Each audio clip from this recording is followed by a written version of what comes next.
ఒకసారి లక్ష్మీనారాయణ గారు మీ అభిప్రాయం ఏంటి?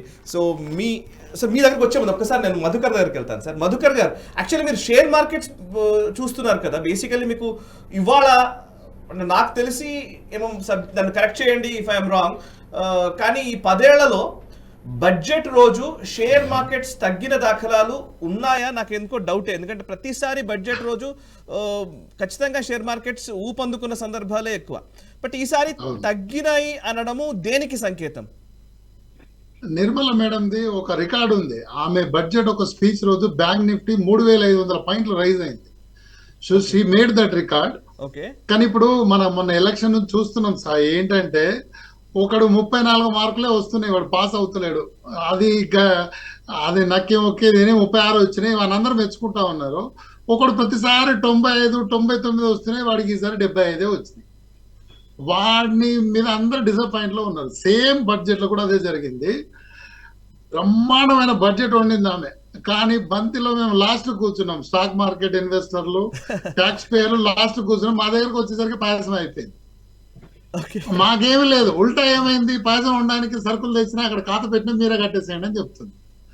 సో ఎక్సెప్ట్ ఈ స్టాక్ మార్కెట్ లో short term capital gain, long term capital gain పెంచడము అండ్ ఎస్టీటీ పెంచడము, these are the worst things to do. Market ని చాలా దెబ్బతీసాయి. కానీ మార్కెట్ కోలుకుంది. ఎందుకు కోలుకుందంటే అట్లీస్ట్ డబ్బులు సంపాదించడం కట్టమంటుందిలే అని, సరేలే అని చెప్పి రికవరీ వచ్చింది. అండ్ మార్కెట్ లో ఒక పాజిటివ్నెస్ ఉంది.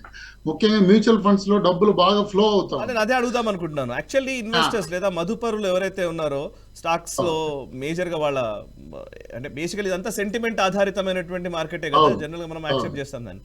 సెంటిమెంట్ ఆధారితం అన్నప్పుడు అంటే బడ్జెట్ స్పీచ్ జరుగుతున్నప్పుడే పడిపోయింది ఒక రకంగా చెప్పాలంటే, భారీగా 450 పాయింట్లు పడిపోయింది. తర్వాత రికవర్ అయిందా? అది నాకు అది కొంచెం క్లారిటీ ఇస్తారంటే ఎంత మేరకు వచ్చింది? డిజాస్టర్ అని అనుకున్నారా లేకపోతే నిజంగానే లేదు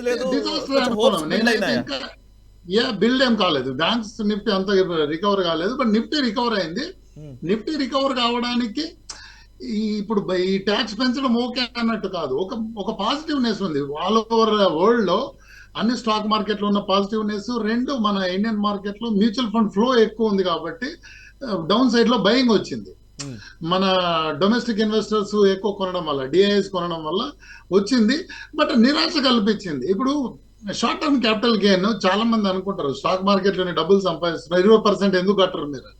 20% కట్టడానికి రెడీయే. కాకపోతే ప్రతి ట్రాన్సాక్షన్ మీద మేము ఎస్టీటీ కడతాం కదా, సెక్యూరిటీ ట్రాన్సాక్షన్ ట్యాక్స్ ఉంది. నువ్వు సెక్యూరిటీ ట్రాన్సాక్షన్ ట్యాక్స్ లాగబడుతుంది, 4 రూపాయలు సంపాదిస్తే దాంట్లోంచి వాటా కావాలని పడుతుంది. ఎట్లా కుదురుతుంది ఇది? ఇది అంటే మనకి ఎక్కువ ఒకడు స్టాక్ మార్కెట్ లో ట్రేడ్ చేసి నష్టపోయినా సరే వాడు ఎస్టీటీ కడతా ఉన్నాడు. అఫ్ కోర్స్ బిజినెస్ ఇన్కమ్ ఉన్న వాళ్ళు ఎస్టీటీని ఎక్స్పెన్స్ కింద క్లెయిమ్ చేసుకోవచ్చు. బట్ ఒక ఉద్యోగస్తుడే ఉన్నారు అనుకోండి, ఇప్పుడు నువ్వే ఉన్నావు, ఏదో ఉద్యోగం చేస్తా ఉన్నావు, అప్పుడప్పుడు కొంచెం స్టాక్ మార్కెట్ లో ఇన్వెస్ట్ చేసుకొని లాభాలు వచ్చినప్పుడు అమ్ముకుంటా ఉన్నావు, దాంట్లో 20% ఇవ్వు, ప్రతి ట్రేడ్ చేసినప్పుడు ఎస్టీటీ ఇవ్వు అంటే ఎట్లా కుదురుతుంది అది? అంటే ఏ ప్రపంచం లెక్కలేని ట్యాక్స్ ఇది. ఇప్పుడు అమెరికాలో ఉంది, ఎట్లా ఉంది? ట్యాక్స్లు ఏం లేవు, ట్రాన్సాక్షన్ కంప్లీట్ జీరో. నువ్వు డబ్బులు సంపాదించినాక ఏ స్లాబ్ లోనో ఆ స్లాబ్ ప్రకారం కట్టున్నావు. అలాంటి సిస్టమ్ కన్నా వెళ్ళాలి మనం. ఇప్పుడు ట్యాక్స్ ని సరళీకరిస్తామని గందరగోళానికి ఎందుకు వెళ్ళడం? మనము ట్యాక్స్ సింప్లిఫై చేయాలి కదా. సో ఈ స్టాక్ మార్కెట్ కు ఈ రెండు పెంచింది, even long term capital gain పెంచింది. ఇప్పుడు రియల్ ఎస్టేట్ వాళ్ళకు తగ్గినట్టుగానే ఉంది. బట్ మనం అందరం ఒప్పుకోవాల్సిన నిజం ఏంటంటే ట్యాక్స్ దొంగలు ఎక్కువ రియల్ ఎస్టేట్ లోనే ఉన్నారు. ఓకే, వాళ్ళు కడతారా? ఇండెక్సేషన్ తీసేసింది, 12.5 కడితే సరిపోతుంటారు. వాళ్ళు 12.5 కాదు, వాళ్ళు 2% కట్టమన్నా కట్టరు. వాళ్ళు ట్యాక్స్ దొంగతనం ఎక్కువ అక్కడే జరుగుతా ఉంది. సో ఈ స్టాక్ మార్కెట్ నిరాశపరిచే రెండు. నేను ఇన్కమ్ ట్యాక్స్ పేర్ల గురించి కూడా వస్తున్నా. ఇప్పుడు మనం కాంగ్రెస్ తో పోల్చుకుంటే చాలా బెటర్, కానీ మనం ఒక వరస్ట్ తో పోల్చుకొని బెస్ట్ అని ఇప్పుడు 36 మార్కులతో పోల్చుకొని 40 వచ్చింది నేను గ్రేట్ అంటే ఎట కుదురుతుంది? వాడితో ఎందుకు పోల్చుకోవడం? మనం 90 వచ్చినతో పోల్చుకొని 95 వచ్చిందని గ్రేట్ అనుకోవచ్చు కదా మనం. సో కాంగ్రెస్ లాంటి దరిద్ర పాలన నుంచి విముక్తి వచ్చిందనే కదా మనం ఆనందం పొందుతా ఉన్నాం. మరి ఇప్పుడు ఇన్కమ్ ట్యాక్స్ కాదు సార్, నేను ఒక basic question sir let me complete sir, మీ వర్షన్ వింటా.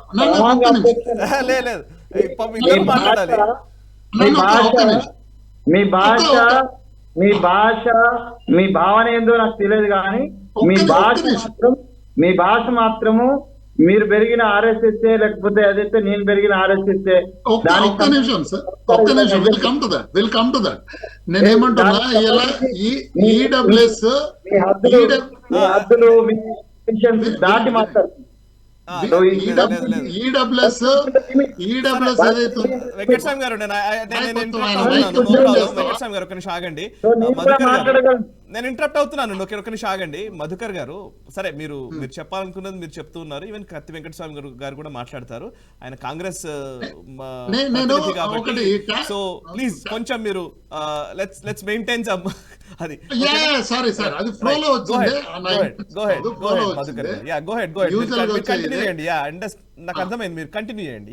ఓకే. సో ఇప్పుడు ఈడబ్ల్యూఎస్ అంటే ఎకనామికల్ వీక్ సెక్షన్ కు మనం 8 లక్షలని పరిధి నిర్ణయించుకున్నాం. అంటే అది కుటుంబ ఆదాయమే, కానీ చాలా కుటుంబాల్లో ఒకరు సంపాదించే కుటుంబాలు ఎన్నో ఉన్నాయి.